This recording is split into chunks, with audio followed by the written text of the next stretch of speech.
ఓం సదాశివసమారంభాం వ్యాసశంకరమధ్యమాం అస్మదాచార్యపర్యంతాం వందే గురుపరంపరాం. జ్యోతిషశాస్త్రాన్ని భావతరాల వారికి ప్రసాదించిన ఋషుల యొక్క పాదపద్మాలకి నమస్కారం చేసుకుంటూ, అలాగే నాకు ఈ జ్యోతిష విద్యను నేర్పిన గురువర్యులు జ్యోతిష బ్రహ్మ కీర్తిశేషులు శ్రీ ఈరంకి సూర్యనారాయణమూర్తి గారు, సూర్యశ్రీ దైవజ్ఞ గారి యొక్క పాదపద్మాలకి నమస్కారం చేసుకుంటూ, ఓం శ్రీ మహాగణాధిపతి నమః, శ్రీ గురుభ్యో నమః, హరి ఓం. వీక్షకులందరికీ నమస్కారం.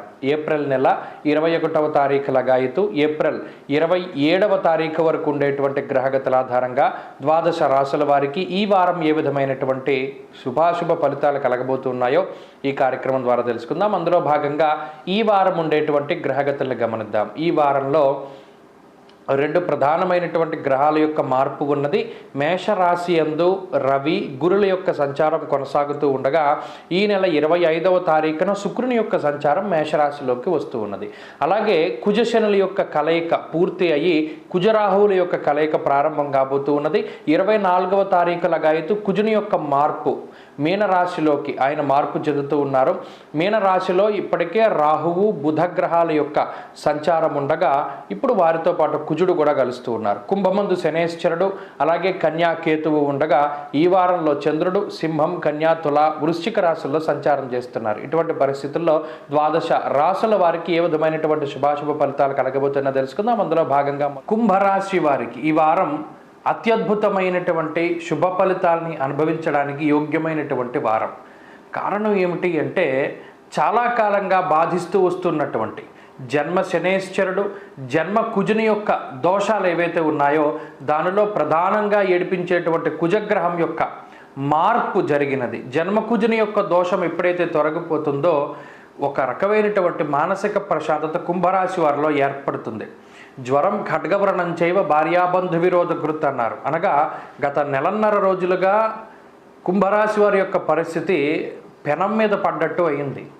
అయితే ఇప్పుడున్నటువంటి వాతావరణంలో ఆ కుజుని యొక్క మార్పు జరిగిన తర్వాత ఆ వేడి వాతావరణం అనగా ఏదైతే క్లిష్టమైనటువంటి పరిస్థితులు ఉన్నాయో, చాలా నిష్ఠూరమైనటువంటి పరిస్థితులు ఉన్నాయో, అసలు ఒక్క రూపాయి కూడా నిల్వ చేయలేనటువంటి పరిస్థితులు ఉన్నాయో, ప్రతి చిన్న విషయానికి తల్లిదండ్రుల మీదో మరి ఏ ఇతరత్ర వారి మీద ఆధారపడవలసినటువంటి జీవితం ఉన్నదో దాని నుండి కొంత బయటపడతారు.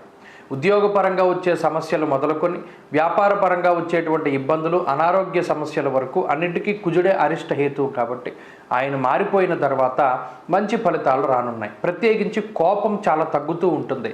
ప్రశాంతమైనటువంటి వదనం ముఖారవిందం ఇవన్నీ కూడా ఏర్పడుతూ ఉంటాయి. అంతేకాక 2వ స్థానమందు శుక్రబుద్ధుల యొక్క సంచారము, చంద్రుని యొక్క బలము, తృతీయ స్థానంలో రవి యొక్క స్థితిగతులు ఇవన్నీ కూడా ఆర్థిక పరంగా ఎదుగుదలని, సమాజంలో పేరు ప్రఖ్యాతులను సంపాదించుకునేటువంటి స్థితిని, ఉద్యోగ వ్యాపారాల్లో అద్భుతమైనటువంటి అభివృద్ధిని కూడా సూచిస్తూ ఉన్నాయి. కాబట్టి మీ యొక్క కృషి గతంలో చేసినటువంటి కష్టం తాలూకు ప్రతిఫలాన్ని అనుభవించేటువంటి రోజులుగా ఈ వారంలో ఉన్నటువంటి రోజుల్ని అభివర్ణించవచ్చు. ఉద్యోగ వ్యాపారాలలో మీరు పడినటువంటి కష్టానికి తగినటువంటి ప్రతిఫలం లభిస్తూ ఉంటుంది. మిమ్మల్ని వద్దు అనుకుని ఎవరైతే వెళ్ళిపోయారో, మీ మీద నిలాపనందల్ని వేసి వెళ్ళిపోయారో వారే తిరిగి వచ్చి మరలా మీకు క్షమాపణ చెప్పి మీతోటి సాంగత్యం ఏర్పరచుకోవడానికి అవకాశం ఉంటుంది. బంధుమిత్రులు కానీ స్వజనులు కానీ మీతో చేరి ఉండడానికి ఆనందపడుతూ ఉంటారు. మీ యొక్క ప్రతిభని వారందరూ కూడా గుర్తించగలుగుతూ ఉంటారు. అలాగే విద్యార్థులకి గ్రహగతులు అనుకూలంగా ఉన్నాయి. ప్రత్యేకించి వ్యాపారస్తులకి ఇది కలిసి వచ్చేటువంటి కాలం.